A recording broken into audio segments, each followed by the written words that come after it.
নমস্কার বন্ধুরা, back to my channel Nilkrishna ঐশ্বর্যস নতুন একটি ব্লগে তোমাদের অনেক ওয়েলকাম। আশা করি সবাই খুব ভালো আছে আর আমিও খুব ভালো আছি। আর দেখতে দেখতে রথ চলে এলো। আজকে সেই রথে যাওয়ার জন্য অলরেডি রেডি হচ্ছি। আর এখনো পর্যন্ত আমি কম্প্যাক্ট পাউডারটা কিনে উঠতে পারিনি, তো সেই জন্য একটু হালকা করে পাউডার ইউজ করে নিচ্ছি, একটু লিপস্টিক পরে নিচ্ছি, কারণ সেজে গুজে ছাড়া তো সাজগোজ ছাড়া তো রথে মেলা যাওয়াই যায়। কোথাও যাওয়ার আগে আমার প্রথম সমস্যা কেমন হেয়ার স্টাইল করবো, ওটা নিয়ে ভীষণ কনফিউজ থাকি। আমার মতো কি তোমরাও থাকো? তাহলে কিন্তু অবশ্যই কমেন্ট করে জানিও। যখন ছোট ছিলাম বাপির কাছ থেকে ঠাম্মি টাকা নিয়ে মেলার থেকে আমাদের জন্য ছোট ছোট অল্প অল্প জিনিস খেলনা নিয়ে আসতো, কারণ আমাদের বাড়িতে অনেক মেম্বার ছিল, সেই জন্য সবার জন্য অল্প টাকার ছোট ছোট জিনিসই আনতো, কিন্তু ওটা পেয়ে আমরা কিন্তু ভীষণ খুশি ছিলাম।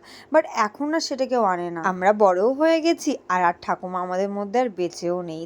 যদিও ঠাকুমা বেঁচে নেই, কিন্তু তার স্মৃতিগুলো আমাদের কাছে অমর হয়ে থেকে গেছে।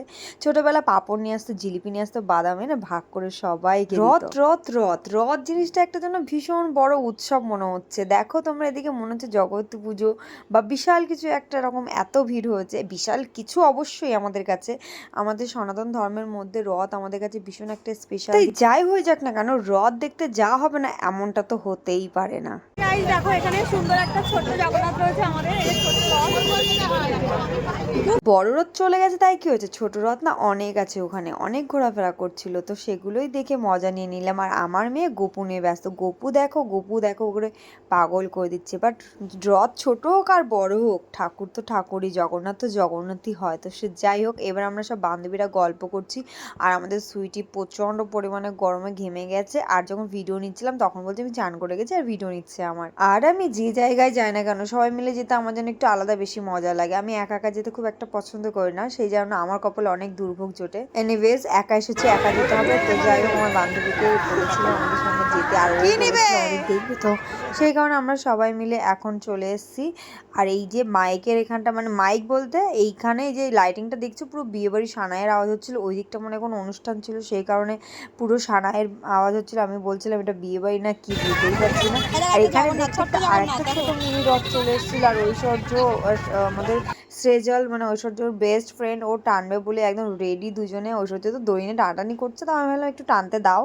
তো ওরা দুজনে একটু টানলো আর আমরাও সেই সঙ্গে একটু ভিডিও করে নিলাম, বেশ মজা লেগে। ছোটোবেলা এই যে রথ টানানি, যদিও মেয়ে বলছিল একটা রথ কিনে দিতে, কিন্তু এবছর আর হয়নি, সামনের বছর অবশ্যই চেষ্টা। মেলা ইমোশনাল, এই যে কানের ক্লিপ গার্ডার আমার না কিনলেও আমার মেয়ের তো আমাকে কিনতেই হবে। আর এখন দোকানে যে ক্লিপ জিনিসপত্র আছে না, তার থেকে বেশি আমার ঘরে আছে, এটা আমি গর্ব করে বলতে পারি। আমার মেয়ের ক্লিপ গার্ডার এত রয়েছে আমার ঘরে যে কেনার দরকার নেই, তবুও আমি কিনি নিউ নিউ মডেল দেখতে পেলে। তো তারপর যাই হোক, আইসক্রিম খাবো না মেলায়, সেটা তো হতেই পারে না।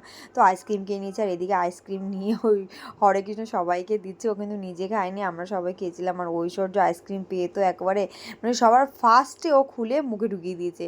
আর ও যে আইসক্রিম খেতে কী ভালোবাসে বলার মতো না।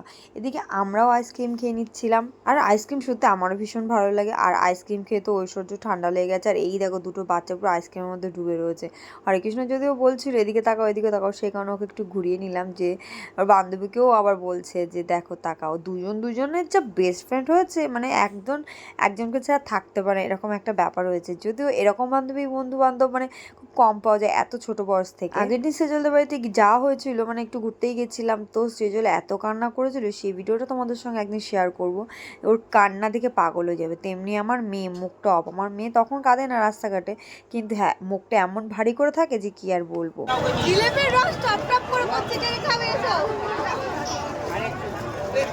আর তোমাদের দাদাভাইয়ের কাণ্ড দেখো, জিলেপি কিনতে গিয়ে জিলেপি এখান থেকে একটা জিলিপি তুলে নিয়ে এসে আমাদেরকে দেখাচ্ছে, দেখো পুরো একদম টাটকা গরম জিলিপি, কে কে খাবে খাও। তো আমি তো লোভ না সামনে খেয়েই নিলাম রাস্তার মাঝখানে। জগন্নাথের মাসির বাড়ি, যেখানে জগন্নাথ এসে দাঁড়াবে, থাকবে এক সপ্তাহ 8 দিন। তো এখানেই সবসময় থাকে জগন্নাথ, এমন নয় যে রথ উপলক্ষেই এখানে আসছে, এখানেই থাকে, আবার এখানেই তালডাঙ্গা থেকে ঘুরে এখানে চলে আসে। ঢাক ঢোল ব্যান্ড বাজিয়ে জগন্নাথ এখন ঢুকছে মাসির বাড়িতে।